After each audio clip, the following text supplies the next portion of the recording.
Ito ang mga kasangkapan na gagamitin sa paggawa ng buko pandan.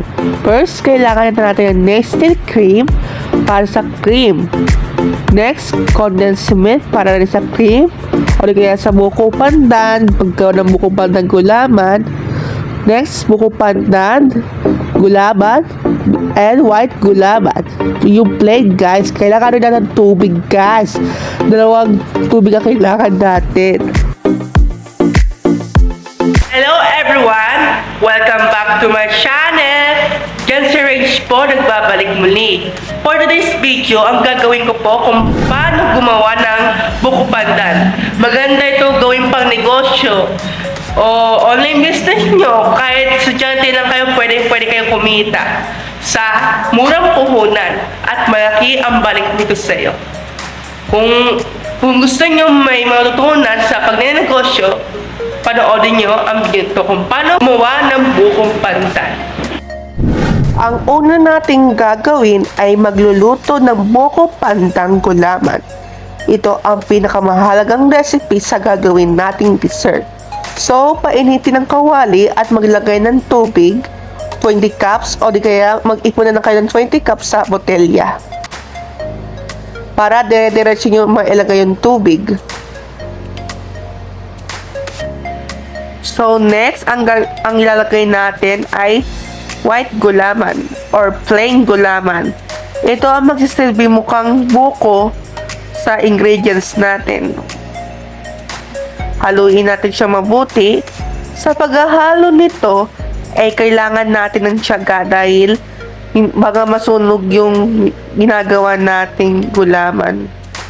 Halo lang talang halo hanggang sa mawala na yung buo-buo ng powder na nalagay natin. Halo lang ng halo. Kahit nakakapagod, kailangan natin tiisin para makagawa tayo ng perfect recipe.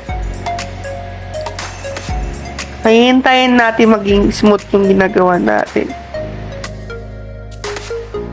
So next, maglagay tayo ng asukal, guys, white sugar, para may lasa naman yung gulaman natin kahit pa paano. Halo-haloin natin para mahalo yung asukal sa gulaman natin, sa white gulaman.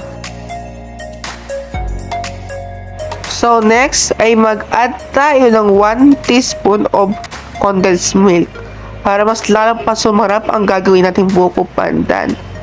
Kahit gulaman to, kailangan lagyan din natin ng lasa.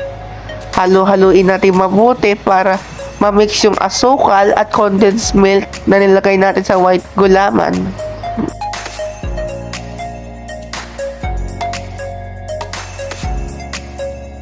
Finally, it's done! So guys, pwede na natin siya ilagay sa tray para mahulma na yung ginawa nating white gulaman.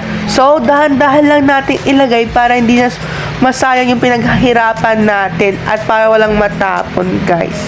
Ayan, tara! Tapos na rin! For the next procedure, gaya ng ginawa natin sa white gulaman, maglalagay din tayo ng tubig. Kailangan mainit na yung kawali, guys, ha.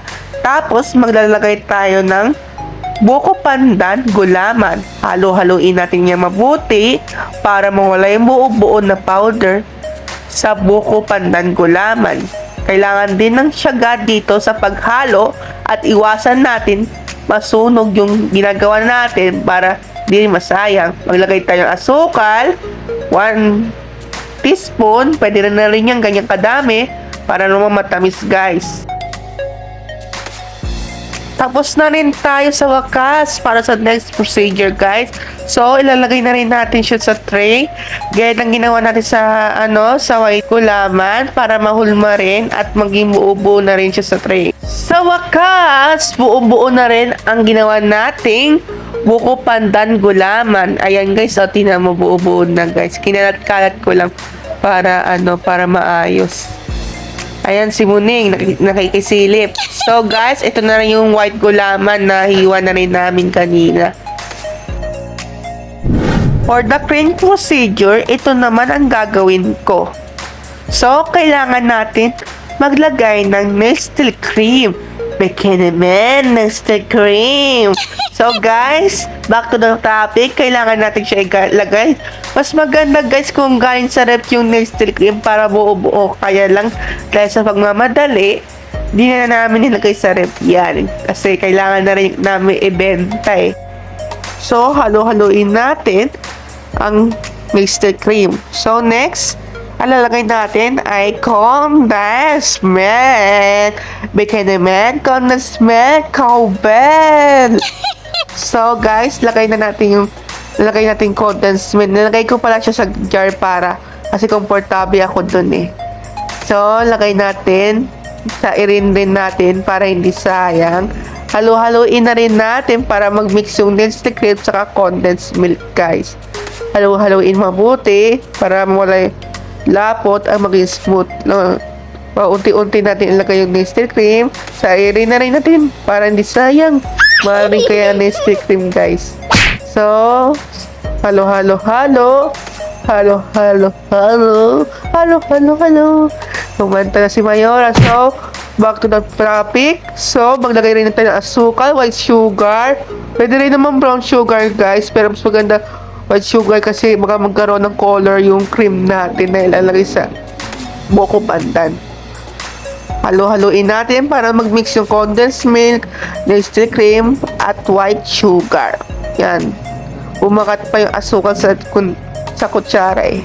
So, lagay pa tayo ng asukal, 3 teaspoon sugar ang nilagay ko dyan actually. So, halo-halo-halo lang tayo. For the gulaman, kapain natin. Pwede na rin hiwain to. Yung kanina kasi guys, di natin nahiwa yung gulaman na green. Nahiwa ko lang yung puti. Yon, hiwain na natin guys. Finally, mukhang maganda tong isa. Yan, hiwa-hiwa tayo ng maliliit. Ito na po guys, ang nahiwa natin. So, ito na yung cream na nabuo ko kanina guys. Lalagay na po natin ang buko pandan gulaman. Finally! Go! So, lagay na natin buko pandan gulaman. Dahan-dahan lang, baka matapon ang pinaghirapan ni Mayora. Lagay na rin natin siya sa Tupperware, guys. Para maghalo-halo na at diretso na, guys. Yun, lagay na natin ang buko mismo. So, guys, optional lang to sa inyo. Depende lang po sa inyo to. So, tingi-tingi na lang buko binili ko lang, guys. So, asukal, nagdagdag pa ako para mas malalo matamis. Gusto kasi ng mga bata ang matatamis. Halo-halo tayo. So, lalagay natin siya sa small cup kung saan natin nalagay ang mga paninda natin. Dito na lang tatapos ang aking video. Sana po may nakakalap kayo at natutulungan kayo sa paggawa ng buko pandan. Maraming salamat. Paalam! Para maging updated kayo sa susunod ko pang video, huwag kalimutan mag-like, comment, subscribe, and click the notification below para updated ka sa susunod ko pang video. Goodbye!